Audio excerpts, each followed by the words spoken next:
यहाँ तक किसी को पता ही नहीं था, जब तक 4 किंगडम क्लासिफिकेशन चल रहा था ना, तब तक किसी को पता ही नहीं था कि प्रोकैरियोटिक एंड यूकैरियोटिक ऑर्गेनिजम्स ऐसे डिफरेंट डिफरेंट एग्जिस्ट करते हैं और उनके कैरेक्टरिस्टिक्स डिफरेंट होते हैं। ओके, तो ये बहुत इंपॉर्टेंट पॉइंट है यहाँ पे कि हेलो बच्चों, गुड मॉर्निंग, गुड आफ्टरनून और गुड नाइट, वॉट एवर आपका टाइम जो हो रहा है, खुद को ग्रेट कर लो उस टाइम के हिसाब से। तो आज हम स्टार्ट करने वाले हैं बायोलॉजी का second chapter from your 11th standard NCERT book, the biological classification. Biological classification मतलब सिंपली क्या होता है, क्लासिफिकेशन ऑफ लिविंग, बायो मतलब living, classification of living organisms. जितने भी लिविंग ऑर्गेनिजम्स है इस सृष्टि में, उनको एक एक ग्रुप अकॉर्डिंग टू उनके कैरेक्टरिस्टिक्स, सिमिलर कैरेक्टरिस्टिक्स, उनको एक एक ग्रुप में असाइन करना। तो before starting the biological classification में एक बात आपको बताना चाहूँगी कि इस चैप्टर में बहुत सारे नाम हैं, बट आपको डरने की कोई ज़रूरत नहीं है, बिकॉज अगर ये नाम आप विथ क्वेश्चन एंड आंसर्स करोगे तो आपको इमीडिएटली ये नाम लर्न हो जाएंगे। तो बिल्कुल भी घबराना नहीं, इस वीडियो को पूरा देखिएगा, इस सीरीज़ को पूरा देखिएगा, तो आप आराम से ये सारे नाम याद रख पाओगे। तो चलो, बायोलॉजिकल क्लासिफिकेशन, मैं एक बात बताना चाहूँगी कि बायोलॉजिकल क्लासिफिकेशन ये पार्ट या फिर चैप्टर जब भी हम पढ़ते हैं तो we start with the Aristotle, right. Aristotle को हम बोलते हैं कि Aristotle was the earliest scientist जिन्होंने क्लासीफाई किया था लिविंग ऑर्गेनिजम्स को, राइट। बट एरिस्टोटल के पहले भी बहुत सारे लोग थे जिन्होंने क्लासिफिकेशन किया था लिविंग ऑर्गेनिजम्स को। ओके, हमारे जो पूर्वज थे उन्होंने कौन से बेसिस पे क्लासिफाई किया था ऑर्गेनिजम्स को, कि खाने के लिए कौन से ऑर्गेनिजम्स हैं उनको एक कैटेगरी में डाल दो। फिर जो प्लांट्स वगैरह होते थे जिनसे वो घर बनाते थे, हाउस बनाते थे, शेल्टर्स, ओके, तो वो सारे प्लांट्स एक कैटेगरी में डाल दो। तो डिपेंडिंग ऑन देयर नीड उन्होंने क्लासिफाई किया था अर्ली पीपल ने। Then when Aristotle came, Aristotle scientifically gave the classification of living organisms. Okay, कब दिया था बताइए अरिस्टोटल ने साइंटिफिक क्लासिफिकेशन? आज से 2500 साल पहले हमें क्लासिफिकेशन दिया था, जो कि साइंटिफिक था 2500 ईयर्स बिफोर। ओके, तो अरिस्टोटल ने कौन सी क्राइटेरिया लगाए थे ये क्लासिफिकेशन करने के लिए? 2 ग्रुप्स में डिवाइड किया था ऑर्गेनिजम्स को, प्लांट्स में एंड एनिमल्स में।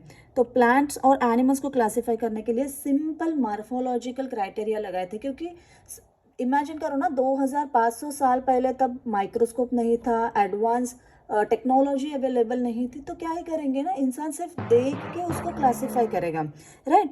तो वैसे ही मॉर्फोलॉजिकल कैरेक्टरिस्टिक्स देख के एरिस्टोटल ने क्लासिफाई किया था ऑर्गेनिजम्स को इन 2 ग्रुप्स। यहाँ पे मैं किंगडम नहीं बोलूँगी because this was very superficial classification. तो आपको याद रखना है कि एरिस्टोटल ने 2 किंगडम क्लासिफिकेशन नहीं दिया है। एरिस्टोटल के क्लासिफिकेशन को हम बोलते हैं 2 groups classification. Okay, 2 kingdom classification दिया था लिनियस ने, कार्ल लिनियस ने, और 2 ग्रुप्स क्लासिफिकेशन दिया था एरिस्टोटल ने। भले ही दोनों ने सेम ग्रुप्स में ऑर्गेनिजम्स को डिवाइड किया था, प्लांट्स में एंड एनिमल्स ने, बट 2 ग्रुप्स बोलते हैं एरिस्टोटल के क्लासिफिकेशन को और 2 किंगडम बोलते हैं कार्ल लिनियस में। तो इनमें सिमिलरिटीज़ क्या है, दोनों के क्लासिफिकेशन में डिफरेंस क्या है, ये हम आगे देखेंगे। बट एरिस्टोटल ने किस में डिवाइड किया था ऑर्गेनिजम्स को? प्लांट में एंड एनिमल्स में। तो depending on the locomotion and morphological characteristics, मतलब जो भी चीज़ें, जो भी ऑर्गेनिजम्स मूव होते हैं वो उसने सारे एनिमल्स में डाल दिए थे, और जो ऑर्गेनिजम्स मूव नहीं होते हैं उनको उन्होंने प्लांट्स में डाल दिया था। तो प्लांट्स में कौन आए? Green and did not move वाले ऑर्गेनिजम्स, एंड एनिमल्स में कौन से आए? रेड ब्लड या फिर नो रेड ब्लड बट जो मूव होते हैं। तो एनिमल्स को, प्लांट्स को उसने फर्दर क्लासिफाई किया था हर्ब्स, श्रब्स और ट्रीज में। जैसे हर्ब्स में उसने जो भी छोटे छोटे प्लांट्स थे, काफ़ी छोटे थे प्लांट्स, उसको उसने हर्ब्स में डाल दिया। देन थोड़े से बुशी प्लांट्स थे, उनको उसने श्रब में डाल दिया, और जो बड़े बड़े ट्रीज थे उनको ट्रीज में डाल दिया। तो ये बेसिक प्लांट का क्लासिफिकेशन था। एनिमल्स में उसने एनिमल को 2 ग्रुप्स में डिवाइड किया, animals with red bloods and animals with no red blood. तो उसमें भी एनिमल्स विथ रेड ब्लड में भी लैंड वाले एनिमल्स कौन से थे, वाटर वाले, एयर वाले। तो ये क्या किया है, एरिस्टोटल ने बेसिक आइडिया दी है कि organisms can be classified this way, scientific way, and that's why Aristotle is called as father of biology and father of zoology, right? You got the answer why Aristotle is called as father of biology, because Aristotle के पहले किसी ने इतना detail में सोचा ही नहीं था living organisms के बारे में. ओके, तो एरिस्टोटल वाज अ पायोनियर कि जिन्होंने हमें सोच दी बायोलॉजी कैसे थिंक करते हैं, इसकी सोच किसने दी हमें? Aristotle. And that's why he is called as father of biology and father of zoology. Okay, तो भले ही एरिस्टोटल को फादर ऑफ बायोलॉजी कहा जाता है, बट बायोलॉजी वर्ड ये वेरी इंपॉर्टेंट है. Biology word is coined by Lamarck and Treviranus.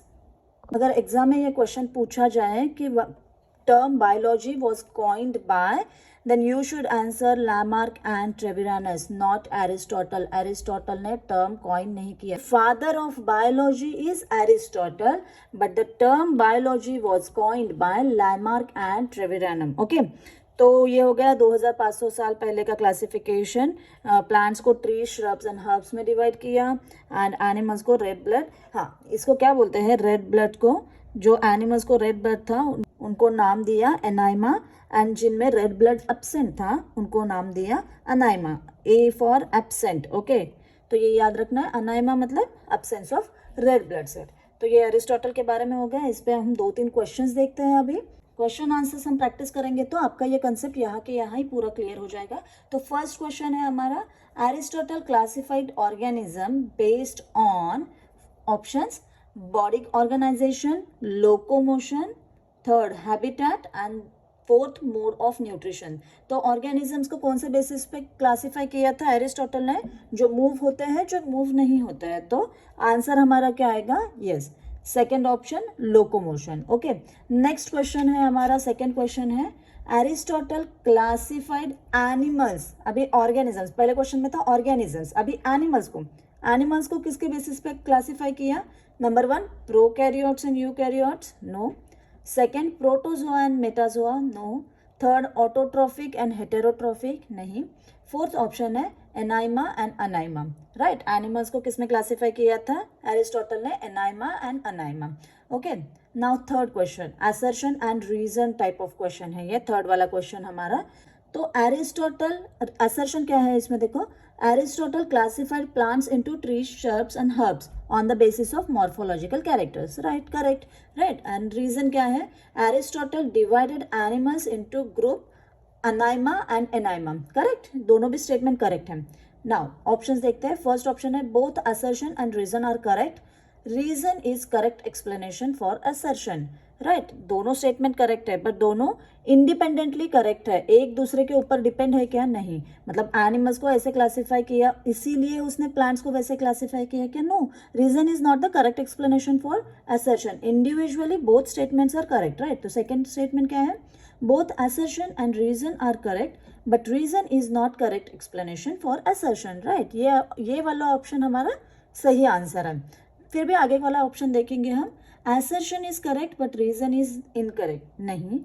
D option क्या है? Both assertion and reason are incorrect, ये भी नहीं. तो हमारा ऑप्शन कौन सा है यहाँ पे? बी. तो ये हो गए हमारे एक पॉइंट के ऊपर 3 क्वेश्चंस हमने प्रैक्टिस कर लिए. राइट, इसके ऊपर ज़्यादा से ज़्यादा इसी टाइप के क्वेश्चंस आएंगे. तो आपका 1 पॉइंट हो गया कंप्लीटली. इसमें वर्ड्स क्या क्या याद रखने हैं आपको? Anima, anima, Aristotle father of biology, father of zoology. Term biology was coined by Lamarck and Treviranus.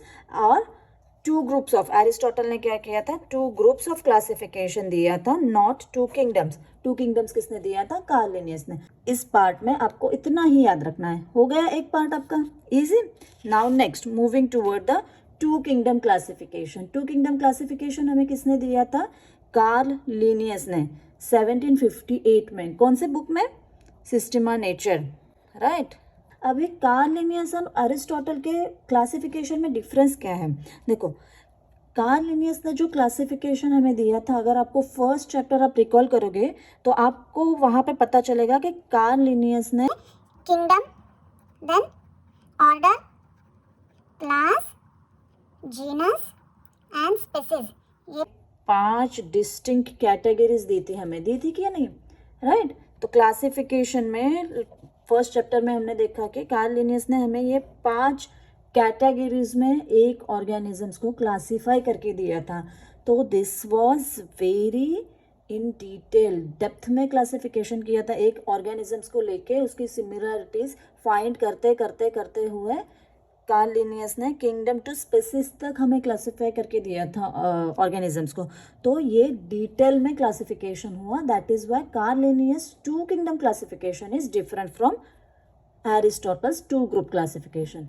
ये कब हुआ कार्ल लिनियस का classification? After 2000 years after Aristotle. Karl Linnaeus ने कब दिया? एरिस्टोटल के 2000 साल बाद कार्ल लिनियस ने, मतलब एरिस्टोटल ने जब 2 ग्रुप क्लासिफिकेशन दिया था वो 2000 साल तक हम यूज़ कर रहे थे. उसके बाद में कार्ल लिनियस ने उसको चेंज किया डिटेल में और मॉडिफाई करके 2 किंगडम क्लासिफिकेशन दिया. तो 2 किंगडम क्लासिफिकेशन में कौन से पॉइंट्स कंसिडर किए थे कार्ल लिनियस ने? Cell wall, nutrition and mobility.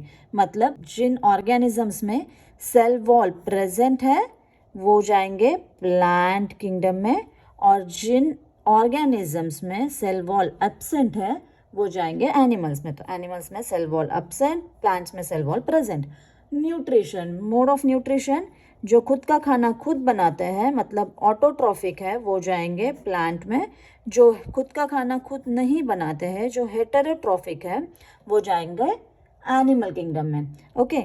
Mobile, locomotion, ये तो क्राइटेरिया एरिस्टोटल ने भी यूज़ किया था. तो मोबिलिटी के बेस पे जो मोबाइल है, मोटाइल है, वो जाएंगे एनिमलिया किंगडम में. जो नॉन मोबाइल है वो जाएंगे प्लांट किंगडम में. ओके. तो ये बेसिक क्राइटेरिया कार्ल लिनियस ने यूज़ किए थे. अभी कार्ल लिनियस ने किया क्या था? Okay. What were the drawbacks, why we are not still following Carl Linnaeus classification? Carl Linnaeus का क्लासिफिकेशन हम क्यों नहीं फॉलो कर सकते हैं? बिकॉज उसमें कुछ ड्रॉबैक्स थे. कार्ल लिनियस ने किया क्या पता है? Bacteria, cyanobacteria, fungi, mosses, fern, gymnosperm, angiosperm, सारे भी मतलब जिनको सेल वॉल है, जो मोबाइल नहीं है, और जो मतलब न्यूट्रिशन तो देखा ही नहीं था क्योंकि फंगाई में और बैक्टीरिया में उसने स्टडी नहीं किया था इन डिटेल तक, बट जस्ट सेल वॉल देख के उनको प्लांटी में डाल दिया. ओके. और अमीबा, पैरामीशियम जो यूनिसेलुलर है, मल्टी सेलुलर है, वो सारे एक किंगडम में डाल दिए. तो यहाँ पे ड्रॉबैक्स क्या था? प्रोकैरियोट्स एंड यूकैरियोट्स एक जगह पे आ गए. Okay. Unicellular and multi cellular एक जगह पे आ गए. Doesn't matter, prokaryotes and eukaryotes, unicellular, multi cellular एक जगह पे आ गए, ठीक है, बट उनमें काफ़ी सारे डिफरेंसेस थे. अगर हम फिजियोलॉजी तक जाए, मतलब उनके सेलुलर लेवल तक जाए, सेल लेवल तक जाए, तो उनमें काफ़ी सारे डिफरेंस थे. इतने ज़्यादा डिस्टिंक्ट ऑर्गेनिजम्स थे तो वो एक ग्रुप में आ ही नहीं सकते थे. ओके. तो उन सारे ऑर्गेनिजम्स को कार्ल लिनियस ने एक ही ग्रुप में डाल दिया. ये बहुत बड़ा मेजर ड्रॉबैक था इस क्लासिफिकेशन का.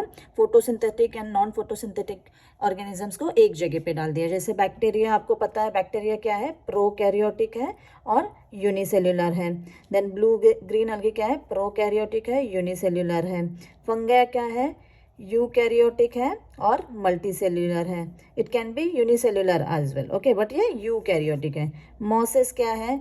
ये मल्टी सेल्युलर है और यूकैरियोटिक है. ये फर्न, जिम्नोस्पर्म्स, एंजियोस्पर्म्स, ये सारे क्या है? यूकैरियोटिक मल्टी सेल्युलर ऑर्गेनिजम्स हैं. ओके. तो सारे ये ऑर्गेनिजम्स खिचड़ी हो गई ना यहाँ पे सारी ऑर्गेनिजम्स की. ये भी क्या है? यूकैरियोटिक है, यूनिसेल्युलर है. ओके. यूकैरियोटिक, यूनिसेल्युलर, ये मल्टी सेल्युलर, यूकैरियोटिक. तो सारे ऑर्गेनिजम्स एक जगह पे आके सारी खिचड़ी बन गई यहाँ पे. तो इनको डिस्टिंग्विश कैरेक्टर्स हम इनकी स्टडी नहीं कर पाते अगर ये एक ही किंगडम में रहते तो उसके बाद में तो मॉडिफिकेशन होते होते होते क्या हुआ फिर? जैसे 1860 में अर्नस्ट हैकेल ने प्रोटिस्टा किंगडम को नया ऐड किया. उसमें उसने क्या किया? सारे यूनिसेलुलर ऑर्गेनिजम्स, प्लांट से यूनिसेलुलर ऑर्गेनिज्म, प्लांट किंगडम में जो भी लिनियस ने यूनिसेलुलर रखे थे वो सारे, और एनिमल किंगडम में जो भी यूनिसेलुलर रखे थे वो सारे ऑर्गेनिजम्स यूनिसेलुलर को लाके उसने प्रोटिस्टा में डाल दिया. ओके. इतना ही ऐड किया उसने बस, अर्नस्ट हैकेल ने, इन 1860. ओके.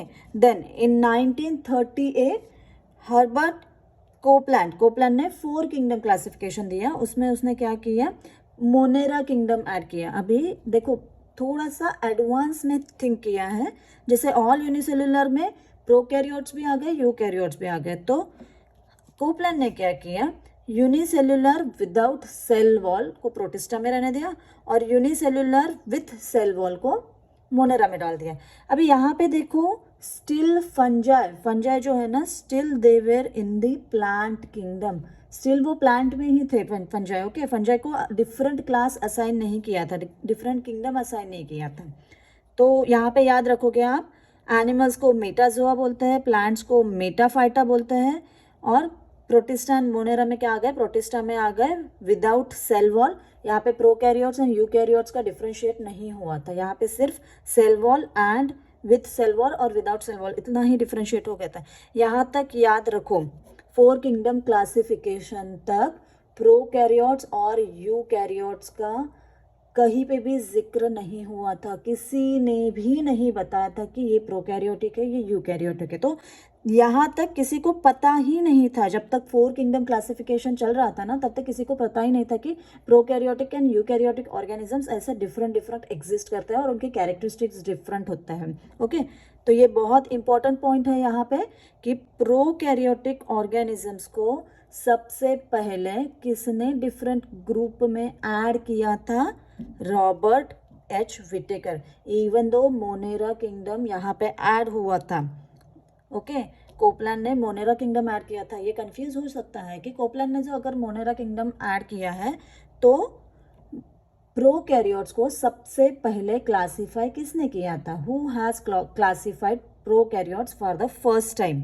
ओके, ऑप्शन में आएगा Ernst Haeckel, Copeland, Whittaker and Linnaeus. तो प्रोकैरियोट्स को सबसे पहले क्लासिफाई किसने किया था, Robert H Whittaker, RH Whittaker. Okay, ये याद रखना है। तो अभी RH विटेकर ने और एक चीज़ क्या की पता है, प्लांट में से फंगाई को हटा के उसने नया किंगडम बना दिया फंगाई का, depending on it's nutrition. Because सारे के सारे फंगाई जो होता है ना, वो होते हैं हेटेरोट्रॉफिक, सारे फंजाई हेटेरोट्रॉफिक होते हैं, तो प्लांट किंगडम में उनकी जगह ही नहीं थी। तो उसने सबसे पहले ऑल हेटेरोट्रॉफिक ऑर्गेनिजम्स को हटा के फंजाई में डाल दिया। ओके, और सिर्फ प्लांट्स में कौन से ऑर्गेनिजम्स बचे अभी, autotrophic organism. Plant is A only kingdom with autotrophic organisms. Understood. अभी RH विटेकर ने 5 किंगडम क्लासिफिकेशन किया, जो कि हमें बहुत हद तक सही लगा। क्यों सही लगा ये हम आगे देखते हैं, बट उसके बाद में भी साइंटिस्ट रुके नहीं, उसके बाद में भी 6 किंगडम आए, 7 किंगडम आए, 8 किंगडम तक साइंटिस्ट ने क्लासीफाई किया है ऑर्गेनिजम्स को। बट वाइडली एक्सेप्टेड वाला है RH विटेकर का 5 किंगडम क्लासिफिकेशन। देन कार्ल वूस ने 1977 में 6 किंगडम क्लासिफिकेशन दिया था। 6 किंगडम क्लासिफिकेशन में कार्ल वूस ने किया था क्या था पता है, ये जो मोनेरा वाला किंगडम है ना, ये मोनेरा वाला किंगडम को बस 2 ग्रुप में उसने डिवाइड किया था, बट दोनों को अलग अलग किंगडम असाइन किया था। मोनेरा को you bacteria and Archi bacteria. Okay, तो ये अलग अलग किंगडम बना दिया था। बट बाद में कार्ल वूस को लगा कि इससे अच्छा है, इनका किंगडम बनाने से अच्छा, ये तो आएंगे तो प्रोकैरियोट्स में ही ना, तो इसको मैं अलग अलग डोमेन बना देता हूँ। ओके, डोमेन जो होता है हायर क्लासिफिकेशन में हाईएस्ट कैटेगरी होती है अबव किंगडम, किंगडम के ऊपर होता है डोमेन।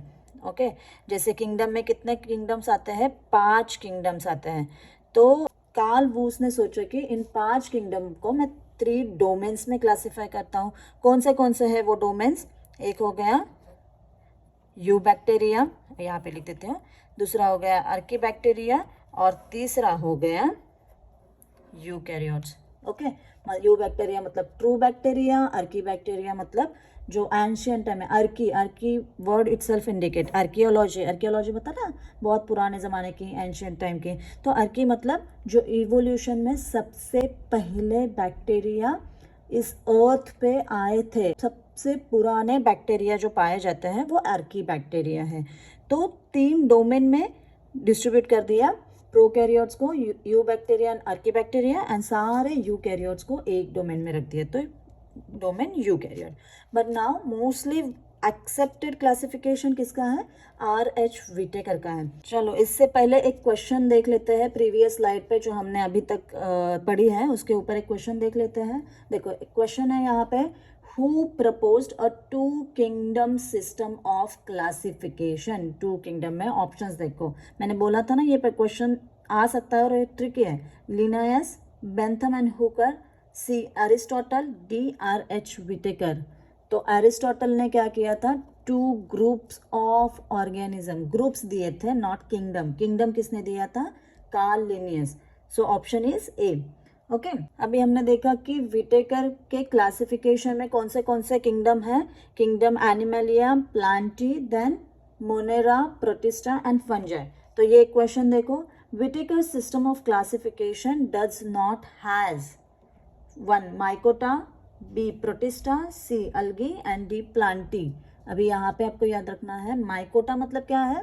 Mycota is fungi.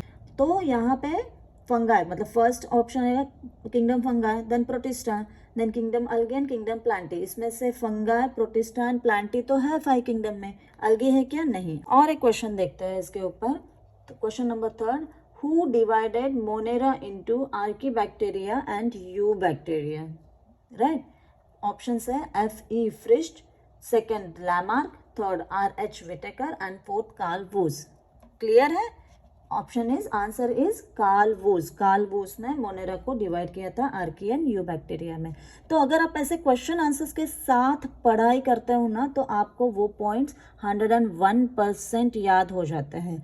इसमें हमने बताया ना ये कैसे याद रखना है इस चैप्टर को। तो इस चैप्टर को याद रखने की यही ट्रिक है कि जब भी आप ये चैप्टर करो विथ क्वेश्चन आंसर्स करो, इमीडिएटली तुरंत आपके साइड में क्वेश्चन आंसर्स की बुक लेके बैठो, नीट की बुक लेके बैठो, और उसमें जो भी क्वेश्चन आंसर्स है बायोलॉजिकल क्लासिफिकेशन, साथ ही साथ पढ़ो, वो पॉइंट पढ़ो और उसके ऊपर जो भी MCQs है उसको सॉल्व करो। This is the very easiest way to remember this chapter. Okay, now तो R.H. विटेकर ने कौन से क्राइटेरिया यूज करके 5 किंगडम क्लासिफिकेशन किया था?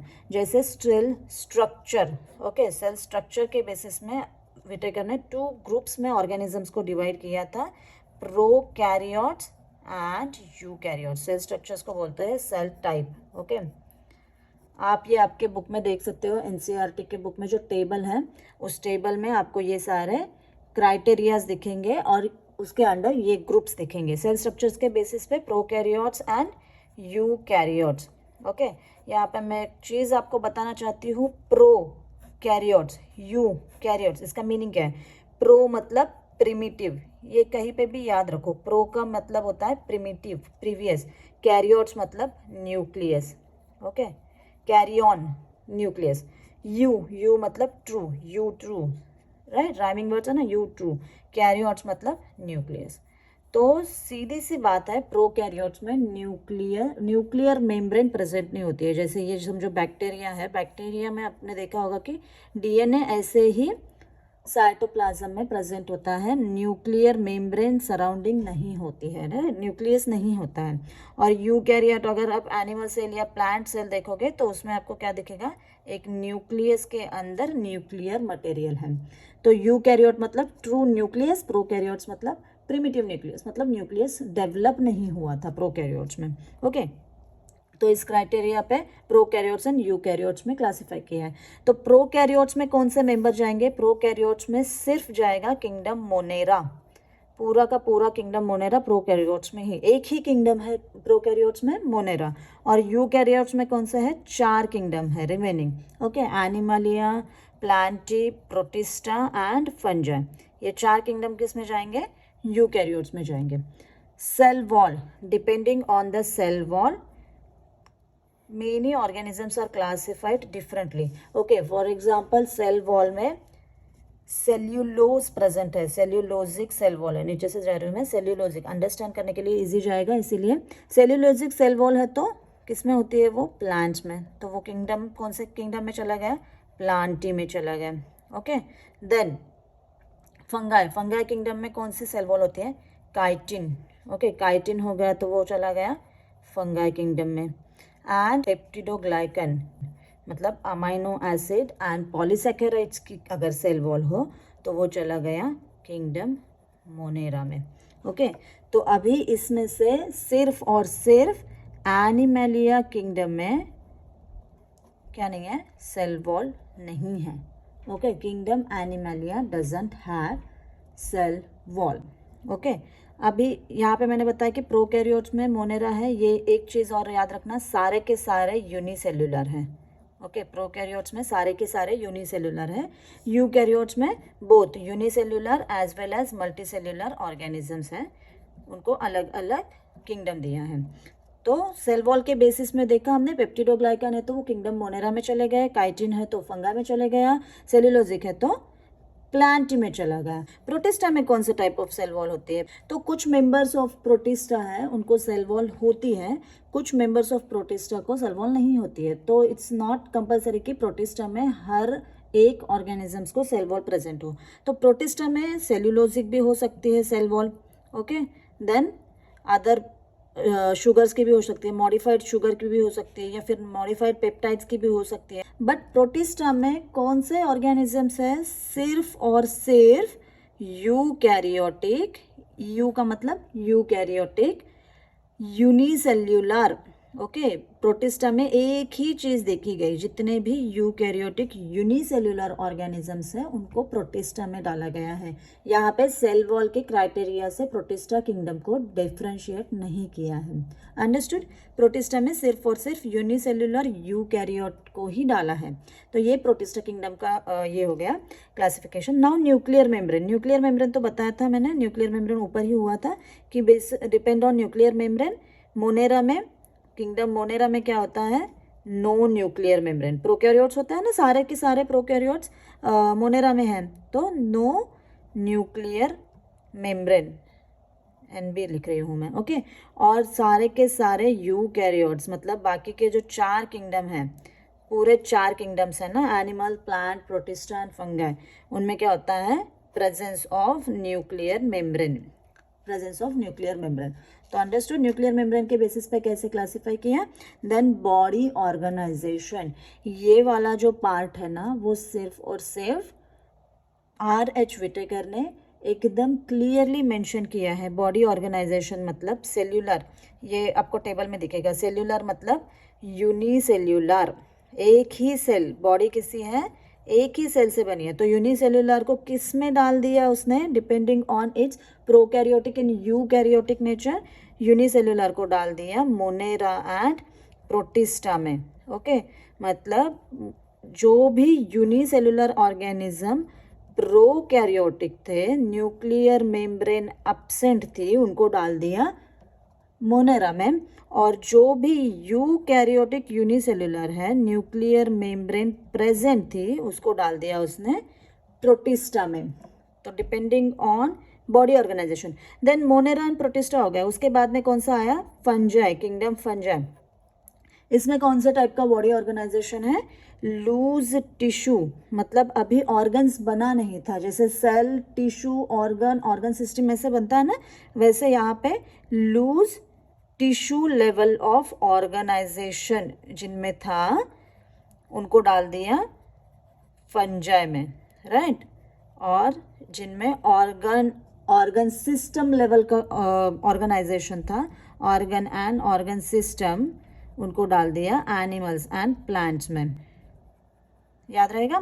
Okay, then mode of nutrition, ये भी क्राइटेरिया, इवन दो लीनियस ने पहले डिफाइन किया था मोड ऑफ न्यूट्रिशन के बेसिस पे प्लांट्स और एनिमल्स में, बट मोड ऑफ न्यूट्रिशन के बेसिस पे सारे के सारे ऑर्गेनिजम्स को जो लीनियस ने प्लांट में डाला था, वो सारे के सारे ऑटोट्रॉफिक नहीं थे।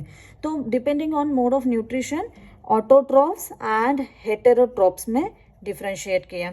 ओके, तो ऑटोट्रॉफ्स में कौन से हैं? एक ही किंगडम जाता है ऑटोट्रॉफ्स में, प्लांटी, पूरा का पूरा किंगडम प्लांटी है ऑटोट्रॉफिक। ओके, और हेटेरोट्रॉफिक कौन से हैं?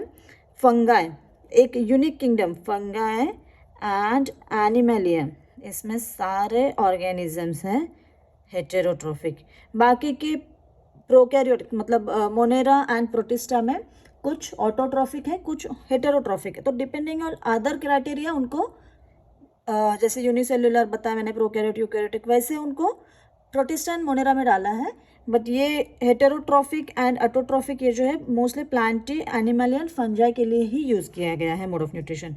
उसके बाद में बहुत इंपॉर्टेंट क्राइटेरिया जो यूज़ किया आर.एच. विटेकर ने वो था reproduction and phylogenetic relationship. Reproduction से भी बहुत इम्पॉर्टेंट था फाइलोजेनेटिक रिलेशनशिप, मतलब इवोल्यूशनरी हिस्ट्री, उनके इवोल्यूशनरी एंसेस्टर्स कौन थे हैं वो ऑर्गेनिजम्स के, ये पॉइंट किसने कंसिडर किया था, आर.एच. विटेकर ने।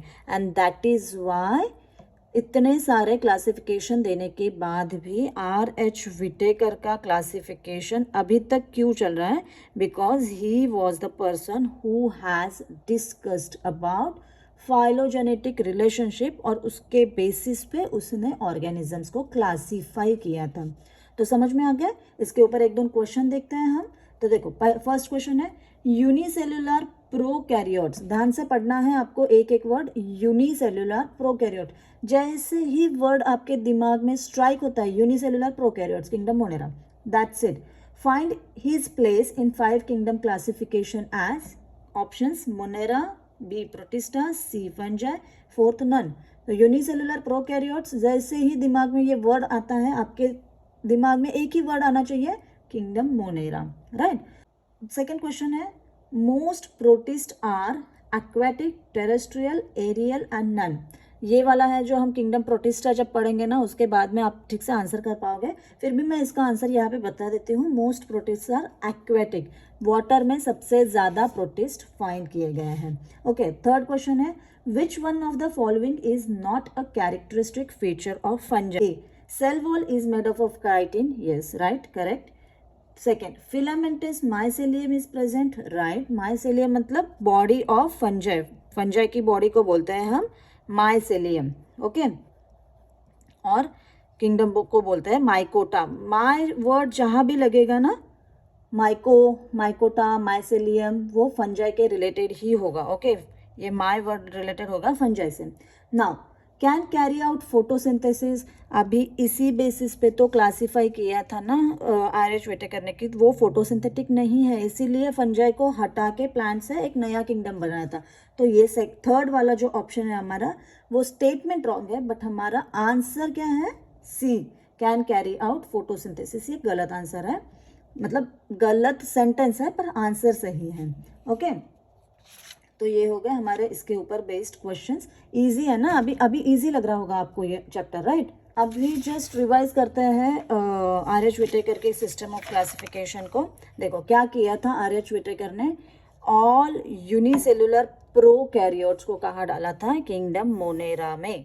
ये जो स्लाइड है ना इसका आप स्क्रीनशॉट लेके रखो, ये बहुत इंपॉर्टेंट स्लाइड होने वाली है आपको। यूनिसेल्युलर प्रोकैरियोट्स किंगडम मोनेरा, उनको सेल्यूलोजिक सेल वॉल होती है क्या, नहीं। न्यूक्लियर मेम्ब्रेन होता है क्या, नहीं। ये कैरेक्टरिस्टिक फीचर है मोनेरा के। देन किंगडम प्रोटिस्टा में क्या है, all unicellular eukaryotes were added in kingdom Protista. Then eukaryotes with loose tissue level of organization which are heterotrophic, non cellulosic cell wall. Cell wall किसकी बनी होती है यहाँ पे, काइटिन की होती है फंगाई में, ओके, किंगडम फंगाई में। देन ऑटोट्रॉफिक मल्टी सेल्यूलर को किस में डाला है, किंगडम प्लांटी में डाला है।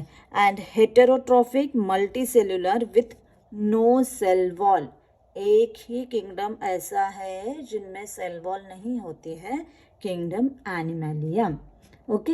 ये सारा हो गया इंट्रोडक्शन ऑफ दिस लेसन। अभी आगे वाले वीडियो में हम एक एक वीडियो में डिटेल देखेंगे किंगडम मोनेरा, किंगडम प्रोटिस्टा और किंगडम फंजाई। इस चैप्टर में इतने ही 3 किंगडम है, आगे के 2 किंगडम प्लांटी और एनिमलिया के लिए सेपरेट चैप्टर है। और इस चैप्टर में हम वायरस, वायरॉइड और प्रायॉन्स के बारे में भी बात करेंगे। तो ऐसे ही हम इसको याद रखेंगे, पहले एक्सप्लेनेशन होगा उसके ऊपर क्वेश्चंस होंगे, तो विथ क्वेश्चन एंड आंसर्स आप इजीली इस चैप्टर को रिमेंबर कर पाओगे।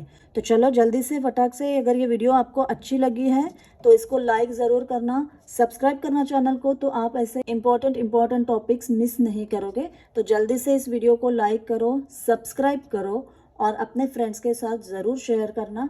Thank you and I will see you in my next video, bye.